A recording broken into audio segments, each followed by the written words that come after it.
What's going on, everyone? Welcome to another episode of the Proverbial Life Podcast. So today I got a word for husbands, all right?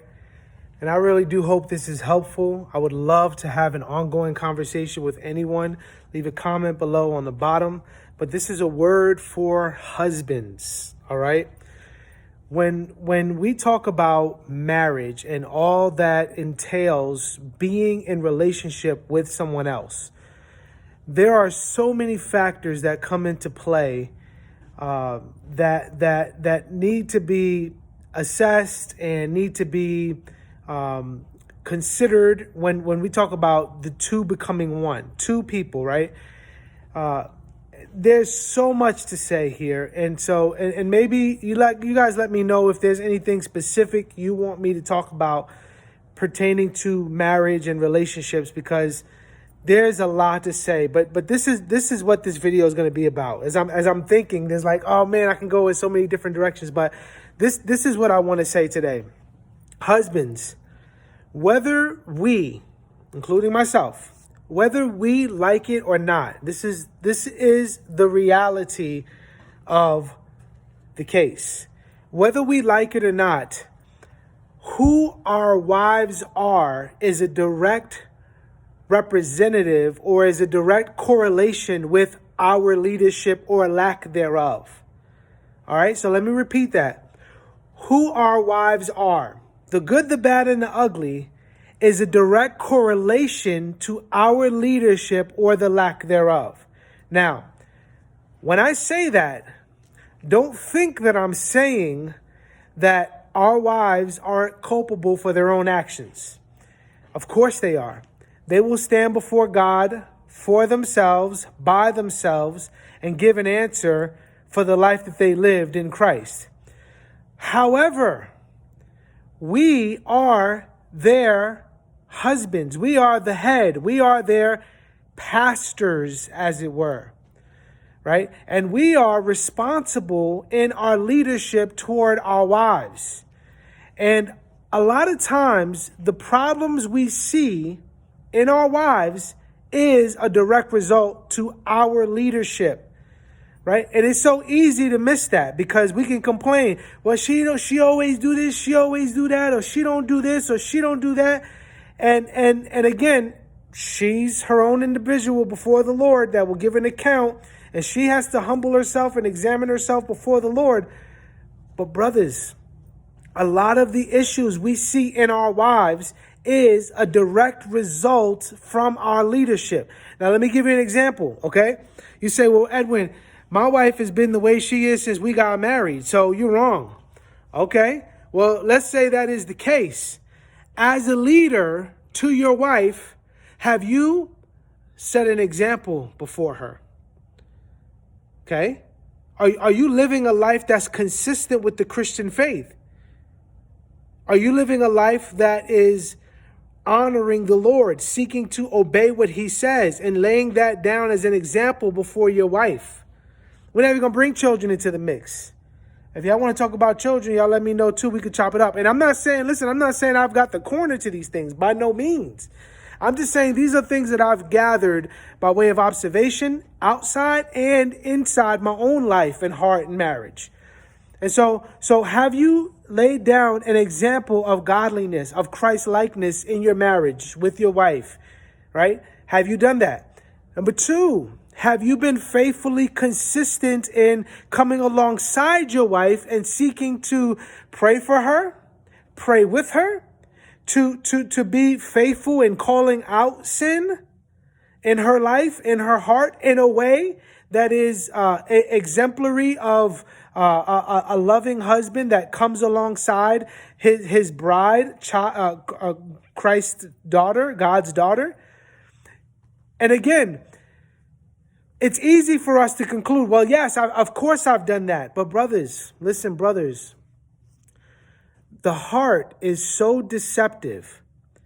And with that, it's so easy for us to justify ourselves and to excuse ourselves that we could think that we've done something because we met the criteria of actually doing it when we haven't done the spirit of the thing, right? So for example, well, of course I corrected my wife. Well, what does that look like practically? What does that look like practically, right? Loving your wife like Christ loved the church. How does Christ deal with us as men, as individuals, his church? How does he deal with us? Patiently, lovingly. He disciplines us. He is consistent. He corrects us, right? So these are all things that we need to constantly go back to in our own hearts and ask ourselves, Lord, where am I the problem? Where can I work on me and not try to change my wife?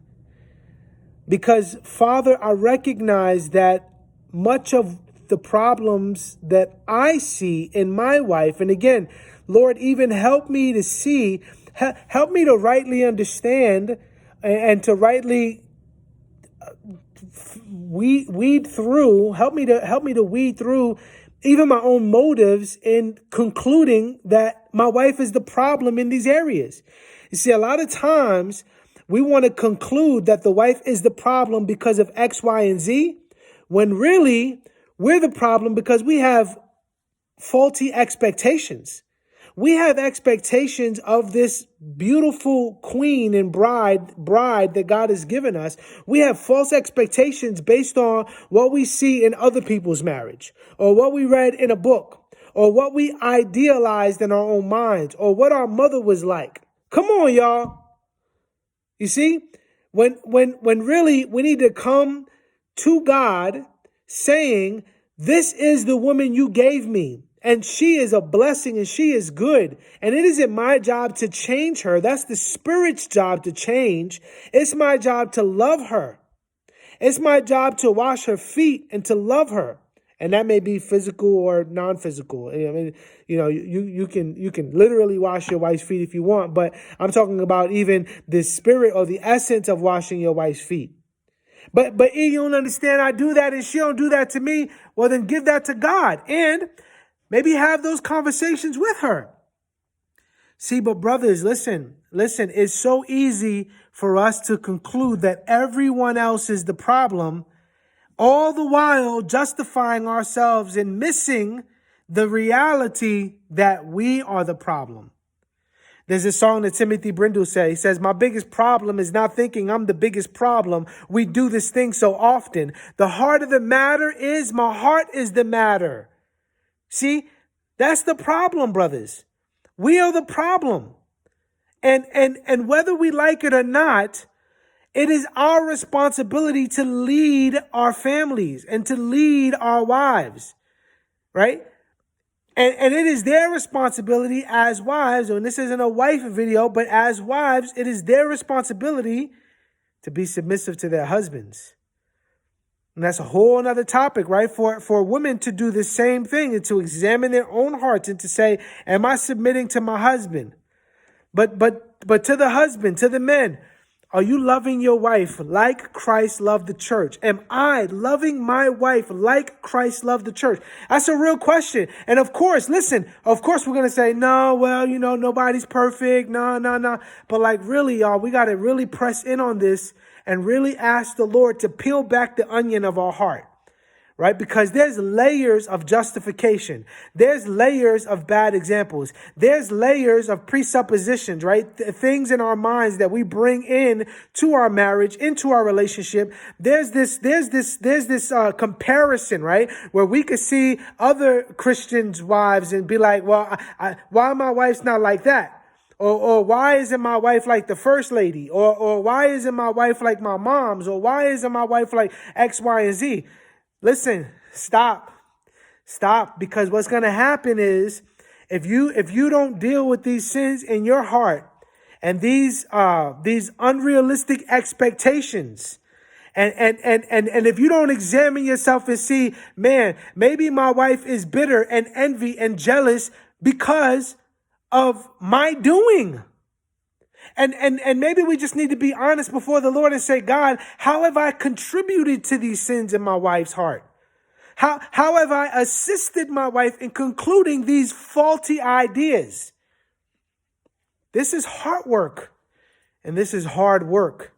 And so I pray, man, that this is encouraging to you. I pray that this causes all of us as husbands to really evaluate and to examine our own hearts to see if we're doing what God has called us to do. And listen, it's an impossible task to love your wife like Christ loved the church, period, but especially without the help of the Holy Spirit. We need the help of the Holy Spirit. Now, the only way that we will receive the help of the Holy Spirit is when and how? When we humble ourselves before the Lord. When we humble ourselves before the Lord. Only when we humble ourselves before the Lord will He give us the grace and the help we need to see our own hearts. Come on, y'all. Notice what I didn't say. Notice that I didn't say only when we humble ourselves will He help us see the sins in our wives' hearts, right? We can see that. It's clear as day, but it's hard for us to see our own hearts. And so we need to humble ourselves before the Lord and say, Lord, show me my heart, God. How have I misled my wife? Have I misled my wife? Lord, there are things about my wife that are bugging me, that are driving us to divorce, or that are causing me to look elsewhere and to go into sexual sin or whatever it is, you name it. Brothers, don't go there. Don't go there. Resist the devil and he will flee. Capture these thoughts with the truth of God's word and go back to God in prayer and humble yourself before Him and ask Him for help, because you desperately need it. I desperately need it, because we have a calling that is impossible apart from the Holy Spirit, and that is to love our wives as Christ loved the church. All right, y'all. Well, leave a comment below. Let me know what you think. If you like this video, like it. If you like it and it's helpful to you, share it. Consider subscribing to the channel. This is The Proverbial Life, a podcast where we encourage Christians to look to Christ, live wisely, and leave a legacy behind for generations to follow. Grace and peace.